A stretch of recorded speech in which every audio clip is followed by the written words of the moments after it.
Let's talk about the BBC in relation to Glastonbury, shall we? Because this has been a very interesting weekend.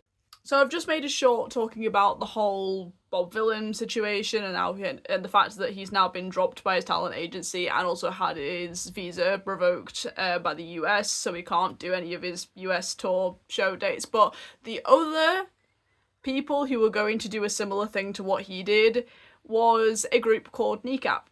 Now, I'd never heard of them. Neither had I heard of Bob Villain either, but they're two punk groups, which I would like to say, as an alternative girly, we don't claim them.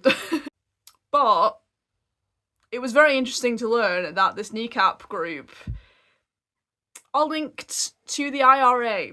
And also, more disappointingly, if anyone's a fan of the 50 Shades of Grey film franchise or just Jamie Dornan, like, as a whole, yeah, there's a picture of him with that group.